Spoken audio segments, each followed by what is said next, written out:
ತಮಿಳುನಾಡು ವಿಧಾನಸಭೆಯಲ್ಲಿ ನಡೆದಂತಹ ವಿಶ್ವಾಸ ಮತಯಾಚನೆಯಲ್ಲಿ ಸಿಎಂ ವಿಜಯ್ ನಿರೀಕ್ಷೆಗೂ ಮೀರಿ ಭರ್ಜರಿ ಬಹುಮತವನ್ನ ಸಾಬೀತುಪಡಿಸಿದ್ದಾರೆ. ಟಿವಿಕೆ ವಿಜಯ್ ಸರ್ಕಾರಕ್ಕೆ 144 ಮಂದಿ ಶಾಸಕರು ಬೆಂಬಲ ವ್ಯಕ್ತಪಡಿಸಿದ್ದಾರೆ.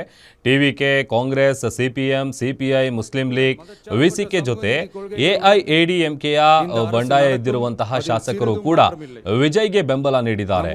ಬಹುಮತ ಸಾಬೀತುಪಡಿಸುವ ವೇಳೆ ಡಿಎಂಕೆ ಮತ್ತು ಪಿಎಂಕೆ ಶಾಸಕರು ಸಭಾತ್ಯಾಗ ಮಾಡಿದರು.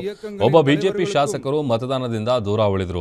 ಆದರೆ ಸದನದಲ್ಲಿದ್ದಂತ 22 ಎಐಎಡಿಎಂಕೆ ಶಾಸಕರು ವಿಶ್ವಾಸ ಮತದ ವಿರುದ್ಧ ಮತ ಹಾಕಿದ್ರು. ಇನ್ನು 234 ಶಾಸಕರನ್ನ ಹೊಂದಿರುವ ವಿಧಾನಸಭೆಯಲ್ಲಿ ಬಹುಮತಕ್ಕೆ 118 ಶಾಸಕರ ಅಗತ್ಯ ಇದೆ.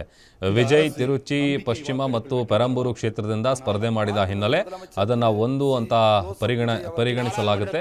ಇದರ ಜೊತೆಗೆ ತಿರುಪತ್ತೂರು ಟಿವಿಕೆ ಶಾಸಕ ಶ್ರೀನಿವಾಸ್ ಸೇತುಪತಿ ಅವರಿಗೆ ಬಹುಮತ ಸಾಬೀತು ಪ್ರಕ್ರಿಯೆಯಲ್ಲಿ ಭಾಗಿಯಾಗದಂತೆ ಮದ್ರಾಸ್ ಹೈಕೋರ್ಟ್ ಸೂಚನೆ ನೀಡಿರುವ ಹಿನ್ನೆಲೆ ವಿಧಾನಸಭೆಯ ಬಲ 232ಕ್ಕೆ ಇಳಿದಿದ್ದು ಬಹುಮತಕ್ಕೆ 116 ಶಾಸಕರ ಬೆಂಬಲದ ಅಗತ್ಯ ಇತ್ತು. ಬಟ್ 144 ಅವರ ಪರ ಬಂದಂತಹ ಮತಗಳು. ಇನ್ನು ವಿಜಯ್ ಅವರ ವಿರುದ್ಧ 22 ತಟಸ್ಥವಾಗಿದ್ದು 5 ನಂಬರು. ಸೊ ಅಲ್ಲಿಗೆ ಅವರ ಪರವಾಗಿ 144 ಶಾಸಕರು ಬೆಂಬಲವನ್ನ ನೀಡಿದ್ರು. ಅದರಲ್ಲಿ ಯಾವೆಲ್ಲ ಪಕ್ಷಗಳು ಬೆಂಬಲವನ್ನು ನೀಡಿತು ಅನ್ನೋದನ್ನ ಇನ್ ಡೀಟೇಲ್ ಆಗಿ ನೋಡ್ತಾ ಹೋಗೋದಾದ್ರೆ ಟಿವಿಕೆ 106 ಇತ್ತು. ಎಐಎಡಿಎಂಕೆಯಿಂದ ಏನು ಬಂಡಾಯ ಎದ್ದಿದ್ರಲ್ಲ ಇವರಿಗೆ ಬೆಂಬಲ ನೀಡುವಂಥ ವಿಚಾರವಾಗಿಯೇ ಅವ್ರ ಕಡೆಯಿಂದ 25 ಶಾಸಕರು ಬೆಂಬಲ ನೀಡಿರೋದು.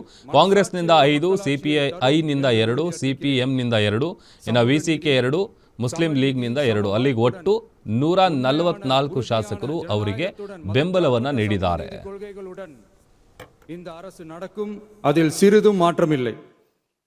நம்முடைய இந்த ஆழமான நம்பிக்கையை மனதார நம்பி வாக்களித்த அனைத்து இயக்கங்களின் தலைவர்களுக்கும் அந்த இயக்கங்களை சேர்ந்த மாண்புமிகு உறுப்பினர்களுக்கும் மீண்டும் நன்றி.